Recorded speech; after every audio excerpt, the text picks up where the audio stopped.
Psst, psst, psst. Non, je déconne. Générique. Soit on meurt en héros, soit on vit assez longtemps pour se voir endosser la peau du méchant. Pour ce genre de choses, il existe des hommes comme moi. Il t'arrive de saigner. Vous pouvez respirer, vous pouvez cligner des yeux, vous pouvez pleurer. Ah, m'a ramené le conduit celle-là. Maintenant que j'ai votre attention, Accroche-toi, petit. Salut à tous, des Garmates sur ma chaîne, c'est Fab et aujourd'hui on va parler série télé, série disponible sur la plateforme Netflix. Je vais parler de Samaran ou Samaran, tout dépend comment vous prononcez, hein, donc Samaran. Du coup la vidéo sera faite en plusieurs parties. Hein. Quelles étaient mes attentes par rapport à cette série, la synopsis, mais de quoi elle parle, ce que j'ai aimé et moins aimé sans spoiler, et une petite conclusion. Alors, mes attentes, pas d'attente particulière, hein, même on va dire cette série de production turque, je ne l'attendais pas, je suis tombé dessus par hasard, donc la plateforme me l'a proposé. Pourquoi elle me l'a proposé? Bah tout simplement parce qu'effectivement, certes, alors c'est une série un petit peu d'amour, mais avec un petit peu de fantastique, hein, donc humour fantastique. Donc voilà pourquoi à mon avis, comme Netflix a dû voir qu'est-ce que je consommais, hein, donc beaucoup surnaturel, fantastique, super-héros, hein, comme vous avez peut-être pu voir sur la chaîne, ils me l'ont proposé. Et forcément, vu la bande-annonce, hein, donc j'ai vu un peu de l'homme serpent, je me suis dit, 8 épisodes, allons-y. Et du coup, donc de quoi ça parle? De quoi ça parle? Effectivement, donc Chasu, si je prononce bien, hein, voilà, donc l'héroïne Chasu, donc qui se rend à Adana, voilà, faut que je me repère, hein, parce que les mots, tout ça, je suis pas habitué, qui se rend à Adana, hein, pour des conférences, hein, parce qu'elle est notamment travaille en fac en psychologie, et du coup elle se rend donc à Adana, et en même temps ça tombe bien parce que là-bas il y a aussi son grand-père, et en fait elle va vite se rendre compte que son petit séjour là-bas, ça va pas juste être une conférence et une visite de famille, on découvre en fait qu'il y a un mythe antique, comme même une prophétie, hein, là, donc forcément, comme dit la série, la prophétie du Samaran, hein, donc Samaran, c'est une prophétie, Samaran, c'est une prophétie sur une femme, enfin mi-femme, mi-serpent, et forcément aussi, il y aura une histoire d'amour, hein, car elle va rencontrer justement le jeune Burak, que ça dépend comment vous prononcez, forcément, et ça va être vraiment lié avec une histoire d'amour autour de cette mythologie mi-homme, mi-serpent. Alors, qu'est-ce que j'ai aimé, qu'est-ce que j'ai moins aimé? Bon, faut le dire, j'ai pas trop accroché, hein. Je dis pas que l'humour et le fantastique collent pas, hein, bien au contraire, hein. J'aime beaucoup les... voilà, pour moi il y a des références, hein, comme j'aime beaucoup l'histoire d'amour, hein, par exemple, entre Mary Jane et Peter Parker, encore entre Lois et Clark... non, j'aime bien aussi la part de sensibilité avec le fantastique, mais pour moi là, personnellement, ces 8 épisodes, concrètement, franchement, on peut regarder que le 8, ça suffit, quoi. Je trouve qu'en fait, là, c'est ce que j'ai moins aimé, c'est très long, ces 8 épisodes.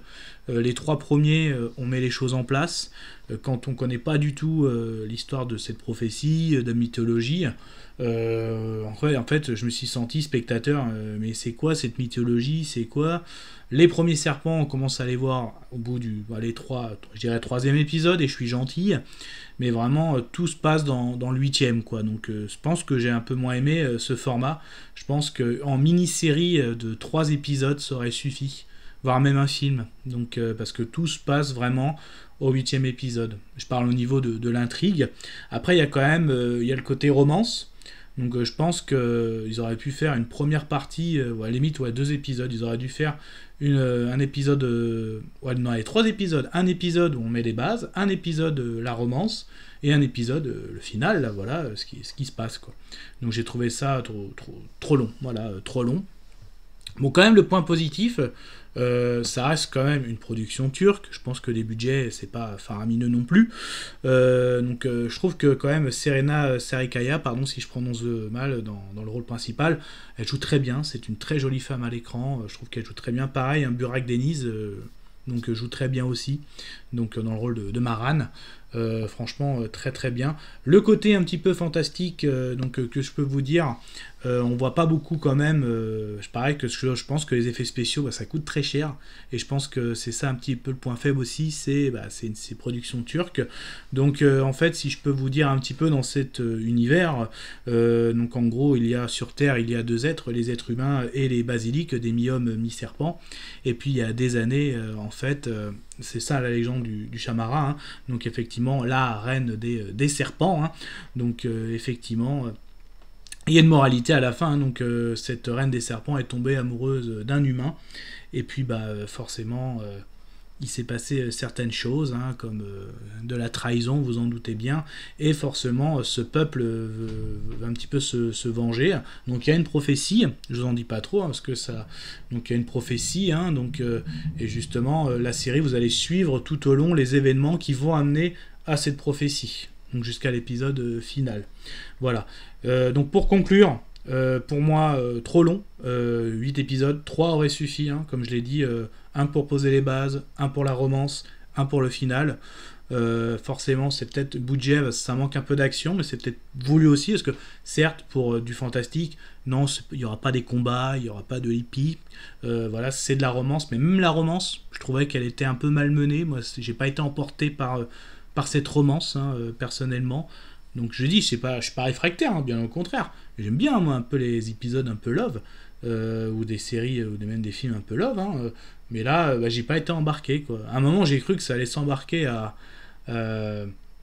c'est quoi cette version de Twilight, là, hein. On voit Bella un peu qui découvre qu'il y a des loups-garous et des vampires.